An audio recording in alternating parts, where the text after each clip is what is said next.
मधुबन के बाबा, मधुबन के बाबा मुरली वाले, आपका क्या कहना, आपका क्या कहना। श्रीमत पर चल, पहले स्वयं निर्विकारी बनना है, फिर दूसरों को बनाना है, तभी भारत फिर से स्वर्ग बनेगा।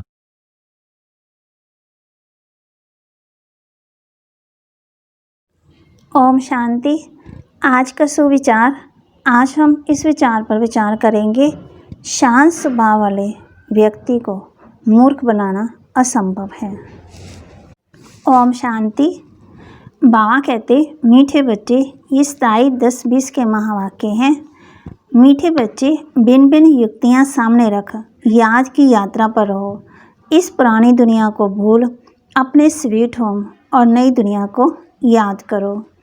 प्रश्न, कौन सी एक्ट अथवा पुरुषार्थ अभी ही चलता है, सारे कल्प में नहीं।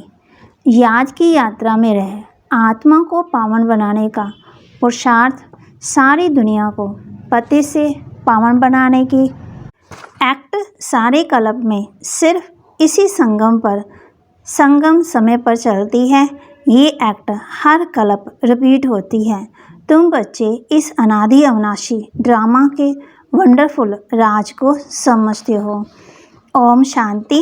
रूहानी बाप बैठ रूहानी बच्चों को समझाते हैं, इसलिए रूहानी बच्चों को देही अभिमानी या रूहानी अवस्था में निश्चय बुद्धि होकर के बैठना व सुनना है। बाप ने समझाया है, आत्मा ही सुनती है। इन आगरंस के द्वारा ये पक्का याद करते रहो। सदगति और दुर्गति का ये चक्कर तो हर एक की बुद्धि में रहना चाहिए, जिसमें ज्ञान और भक्ति सब आ जाती है। चलते फिरते बुद्धि में ये रहे, ज्ञान और भक्ति, सुख और दुख, दिन और रात का खेल कैसे चलता है। हम 84 का पाठ बजाते हैं। बाप को याद है तो बच्चों को भी याद में रहने का पुरुषार्थ कराते हैं। इससे तुम्हारे भी कर्म भी विनाश होते हैं और तुम राज्य भी पाते हो। जानते हो, ये पुरानी दुनिया अब खलास होनी है।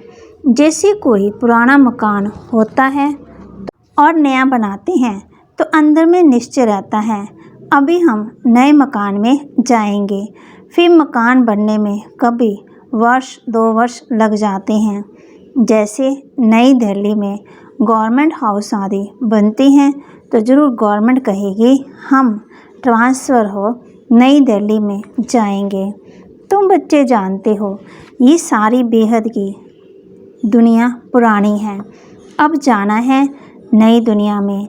बाबा युक्तियाँ बताते हैं, ऐसी ऐसी युक्तियों से बुद्धि को याद की यात्रा में लगाना है। हमको अब घर जाना है, इसलिए स्वीट होम को याद करना है, जिसके लिए मनुष्य माथा मारते हैं। ये भी मीठे मीठे बच्चों को समझाया है कि ये दुख दाम अब ख़त्म होना है। बल तुम यहाँ रहे पड़े हो, परंतु ये पुरानी दुनिया पसंद नहीं है। हमको फिर नई दुनिया में जाना है। बा कहते, बल चित्र के आगे कोई भी ना हो तो तुम समझते हो अब पुरानी दुनिया का अंत है। अब हम नई दुनिया में जाएंगे। भक्ति मार्ग के तो कितने ढेर चित्र हैं, उनकी भेंट में तुम्हारे तो बहुत थोड़े हैं। तुम्हारे ये ज्ञान मार्ग के चित्र हैं और वह सब है भक्ति मार्ग के। बा कहते, चित्रों पर सारी भक्ति होती है। अब तुम्हारे तो है रियल चित्र, इसलिए तुम समझा सकते हो रॉन्ग क्या है, राइट क्या है। बाबा को कहा ही जाता है नॉलेजफुल। तुमको ये नॉलेज है। तुम जानते हो हमने सारे कल्प में कितने जन्म लिए हैं, ये चक्कर कैसे फिरता है। तुमको निरंतर बाप की याद और इस नॉलेज में रहना है। बाप तुमको सारी रचना और रचना की नॉलेज देते हैं, तो बाप की याद रहती है। बाबा ने समझाया है, मैं तुम्हारा बाप, टीचर, सतगुरु हूँ। तुम सिर्फ ये समझाओ। बाबा कहते हैं, तुम मुझे पतित पावन लिबरेटर गाइड कहते हो ना। कहाँ का गाइड? शांति धाम, मुक्ति धाम का। वहाँ तक बाप ले जाकर के छोड़ेंगे। बच्चों को पढ़ा करके, सिखला करके, गुलगुल बना करके घर ले जाएंगे। घर ले जाके ही छोड़ेंगे। बाप के सिवाय तो कोई ले जा ही नहीं सकते। बोल कोई कितना भी। बाबा कहते तत्व ज्ञानी, जब ब्रह्म ज्ञानी हो वह समझते हैं हम ब्रह्म में लीन हो जाएंगे। तुम्हारी बुद्धि में है कि शांति धाम तो हमारा घर है, वहाँ जाकर फिर नई दुनिया में हम पहले पहले आएंगे। वह सब ये बाद में आने वाले हैं। तुम जानते हो कैसे सब धर्म नंबरवार आते हैं। सतयुग त्रेता में किसका राज्य है?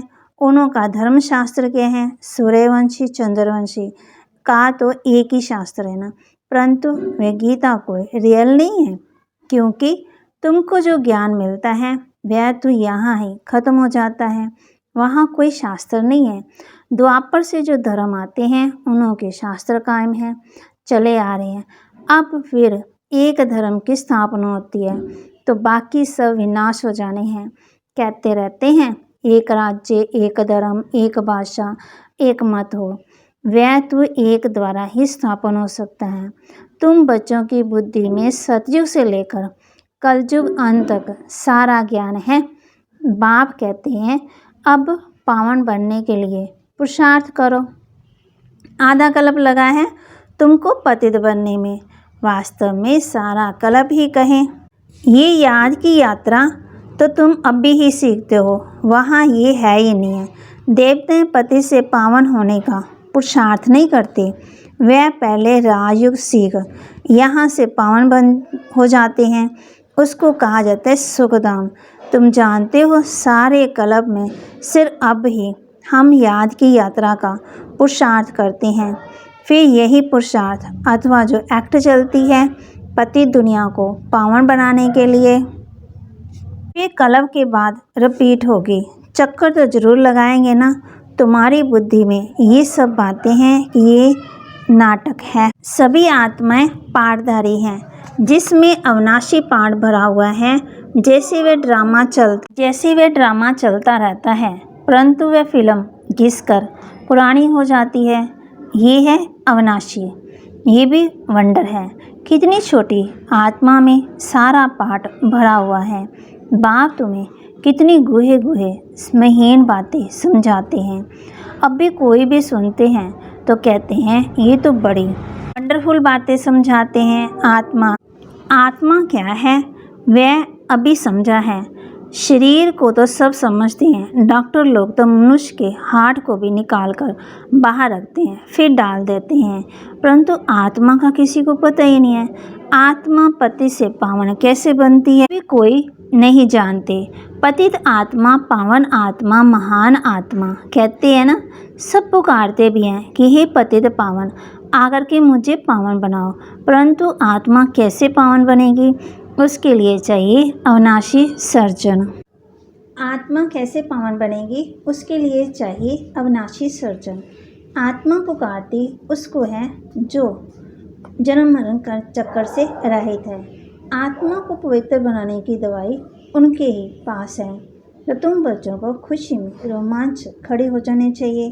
भगवान पढ़ाते हैं, जरूर तुमको भगवान भगवती बनाएंगे। भक्ति मार्ग में इन लक्ष्मी नारों को भगवान भगवती ही कहते हैं। तो यथा राजा रानी तथा प्रजा होगी। आसमान पवित्र भी बनाते हैं, ज्ञान सागर भी बनाते हैं, फिर अपने से भी जास्ती विश्व का मालिक बनाते हैं। अपवित्र कहते पवित्र अपवित्र का कंप्लीट पार्ट तुमको बजाना होता है। तुम जानती हो बाबा आया हुआ है फिर से आदि सनातन देवी देवता धर्म स्थापन करने, जिसके लिए ही कहते हैं एक धर्म प्रायलोप हो गया है। ये धर्म उनकी बढ़ के झाड़ से भी भेंट की गई है ना। शाखाएं ढेर निकलती हैं, थुर है ही नहीं है। ये भी कितने धर्मों की शाखाएं निकली हैं। फाउंडेशन देवता धर्म है ही नहीं है। भागवत और सब धर्म है, लेकिन ये देवता धर्म है ना, वो है ही नहीं है। बाप कहते हैं वह धर्म है, परंतु धर्म का नाम फिरा दिया है। परंतु पवित्र ना होने के कारण अपने को देवता कह न सके। ना हो तब तो बाप आकर रचना रचे ना। अभी तुम समझते हो हम पवित्र देवता थे, अभी पतित बने हैं। हर चीज़ ऐसी होती है, तुम बच्चों को ये भूलना नहीं चाहिए। पहली मुख्य मंजिल है बाप को याद करने की, जिससे ही पावन बनना है। बोलते सब ऐसे हैं, हमको पावन बनाओ, ऐसे नहीं कहेंगे कि हमको राजा रानी बनाओ। तो तुम बच्चों को बहुत फुकर होना चाहिए। तुम जानते हो हम तो भगवान के बच्चे हैं, अभी हमको जरूर वर्षा मिलना चाहिए। कलब कलब ये पाठ बजाया है, झाड़ बढ़ता ही जाएगा। बाबा ने चित्रों पर भी समझाया है कि ये सदगति के चित्र हैं। तुम औरली भी समझाते हो, चित्रों पर भी समझाते हो। तुम्हारे इन चित्रों में सृष्टि की आदि मध्य अंत का राज आ जाता है। बच्चे जो सर्विस करने वाले हैं, आसमान बनाते जाते हैं। पढ़ाने की कोशिश करनी चाहिए। जास्ती पढ़ेंगे उतना ऊंच पद पाएंगे। बाप कहते मैं तदबीर तो कराता हूँ, परंतु तकदीर भी हो ना। हर एक ड्रामा साथ पुरुषार्थ करते रहते हैं। ड्रामा का राज भी बाप ने समझाया है। बाप भी है, टीचर भी है, साथ ले जाने वाला सच्चा सतगुरु भी है। बाप है अकाल मूर्त, आत्मा का ये तख्त है ना, जिससे ये पाठ बजाते हैं। तो बाप को भी पाठ बजाने सदगति करने के लिए तख्त चाहिए ना। बाप कहते हैं मुझे साधारण तन में भी आना है, बमका बैठाट कुछ भी नहीं रख सकता हूँ। वो गुरुओं के फॉलोअर्स लोग तो गुरु के लिए सोने के सिंहासन महल आदि बनाते हैं, तुम क्या बनाएंगे? कहते तुम बच्चे भी हो, स्टूडेंट भी हो, तो तुम उनके लिए क्या करेंगे, कहाँ बनाएंगे? ये तो साधारण है ना। बच्चों को ये भी समझाते रहते हैं। बाबा कहते जो अच्छी आत्मा मनुष्य नहीं है उनकी भी जाकर के सर्विस करो, गरीबों का भी कल्याण करना है ना। बच्चे कोशिश भी करते हैं। बनारस में भी गए, उनको तुमने उठाया तो कहेंगे वाह बीके की तो माल है। ये आकर के इनको मना कि जो लड़ाई झगड़ा करते हैं, बुरा धंधा करते हैं, उनको भी ज्ञान देते हैं, उनको भी समझाना है। अभी तुम ये धंधा छोड़ शिवालय का मालिक बनो, ये नॉलेज सीख कर फिर सिखलाओ। बाबा कहते सीख कर होशियार हो जाएंगे तो फिर अपने ऑफिसर को भी समझाएंगे। हाल में चित्र आदि रख कर बैठ कर समझाओ तो सब कहेंगे वाह विषयों को शिवालय वासी बनाने के लिए ये बीके निमित्त बनी है। बच्चों को सर्विस के लिए ख्याल चलने चाहिए। तुम्हारे ऊपर बहुत रिस्पॉन्सिबिलिटी है। अहलाएँ, कुब्जाएँ, भीलनियाँ, गणकाएँ, इन सब का कल्याण करना है। बाप भी तो साधुओं का कल्याण उद्धार किया ना, ये तो समझते हो ना। साधुओं का भी कल्याण होगा पिछाड़ी में। अब भी वह तुम्हारे बन जाए तो बाबा कहते भक्ति मार्ग ही सारा खत्म हो जाए। बाबा कहते सन्यासी लोग अपना आश्रम न छोड़ दें, बस हमने हार खाई, ये पिछाड़ी में होगा। बाबा डायरेक्शन देते रहते हैं, ऐसे ऐसे करो। बाबा तो कहाँ बाहर जा नहीं सकते हैं, आप कहेंगे बच्चों से जा कर के सीखो। जाने की युक्तियाँ तो सब बच्चों को बताते रहते हैं। ऐसा करके कार्य करके दिखाओ जो मनुष्यों के मुख से वाह वाह निकले। गायन भी है शक्तियों ने ज्ञानवान, कहते गायन भी है ना, शक्तियों में ज्ञानवान भगवान ने भरे थे। ये है ज्ञान बाण। तुम जानते हो ये बाण तुमको इस दुनिया से उस दुनिया में ले जाते हैं। तो तुम बच्चों को बहुत विशाल बुद्धि बनना है। एक जगह भी तुम्हारा नाम हुआ, गवर्नमेंट को मालूम पड़ा तो फिर बहुत प्रभाव निकलेगा। एक जगह से कोई अच्छे 5-7 ऑफिसर निकले तो वे अखबारों में डालने लग पड़ेंगे, कहेंगे ये बीके तो वेश्याओं को भी धंधा छुड़ाए, विशाले का मालिक बनाती हैं।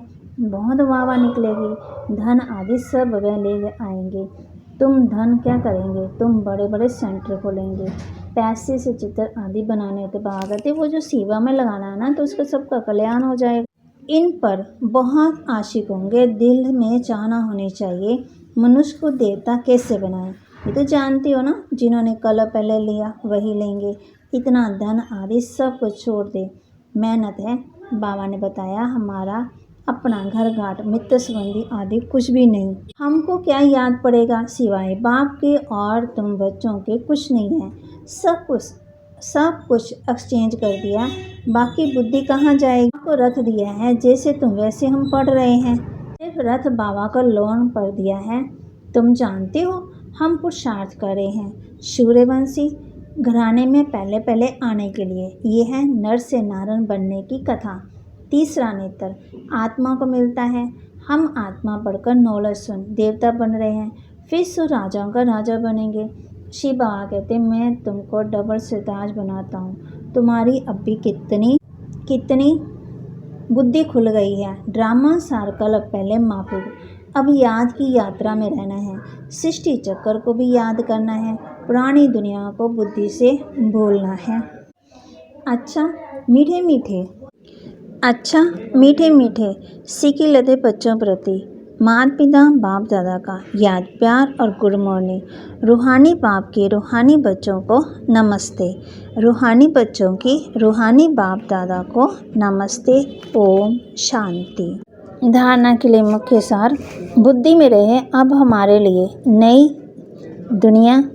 नई स्थापना हो रही है ना। बुद्धि में रहे अब हमारे लिए नई स्थापना हो रही है। ये दुख की पुरानी दुनिया ख़त्म हुई की हुई। ये दुनिया बिल्कुल पसंद नहीं आनी चाहिए। जैसे बाबा ने अपना सब कुछ एक्सचेंज कर दिया तो बुद्धि कहाँ जाती नहीं है। ऐसे फॉलो फादर करना है। दिल में बस यही चाहना रहे कि हम मनुष्य को देवता बनाने की सेवा कर रहे हैं। इस वैशाल्य को शिवालय बनाए वरदान दे रहे हैं बाबा बच्चों को। मुरली के साज द्वारा माया को सरेंडर कराने वाले मास्टर मुरलीधर भव। मुरलियाँ तो बहुत सुनी हैं, अब ऐसे मुरलीधर बनो जो माया मुरली के आगे निशावर सरेंडर हो जाए। मुरली के राज का साज अगर सदा बजाते रहो तो माया सदा के लिए सरेंडर हो जाएगी। माया का मुख्य स्वरूप कारण के रूप में आ जाता है। जो मुरली द्वारा कारण का निवारण मिल जाएगा तो माया सदा के लिए समाप्त हो जाएगी। कारण खत्म अर्थात माया खत्म। बाबा कहते माया क्यों आती? कारण के कारण। जब हम मुरली सुनेंगे तो निवारण मिल जाएगा, फिर माया सदा के लिए समाप्त हो जाएगी। कारण खत्म अर्थात माया खत्म। स्लोगन अनुभवी स्वरूप बनो तो चेहरे से खुश नबी की झलक दिखाई देगी। अनुभवी स्वरूप बनो तो चेहरे से खुश नसीबी की झलक दिखाई देगी। आज बाबा ने हम बच्चों को भिन्न भिन्न युक्तियाँ बताई कि याद में कैसे रहना है, पुरानी दुनिया को कैसे भूलना है और स्वीट होम को कैसे याद करना है और नई दुनिया को याद करना है। वो है ये सब बातें हम जीवन में धारण करने के लिए बाबा कहते हैं रोज़ मुरली सुनो और मुरली को जीवन में धारण करो। कारण का निवारण मिल जाएगा। ओम शांति, ओम शांति। ओम शांति। सबसे पहले आपको YouTube पे जाकर रूहानी पढ़ाई सर्च करना होगा और फॉर करंट मुरली ओपन करके पूरी मुरली ध्यान से सुनी होगी। फॉर मुरली के बीच में जो प्रश्न पूछे जाएंगे उसके उत्तर आपको डिस्क्रिप्शन बॉक्स में एक ब्लू कलर की लिंक को क्लिक करके एक फॉर्म में देना होगा। तो आप ये वीडियो ध्यान से देखिए कि किस तरह से आपको जवाब देना है।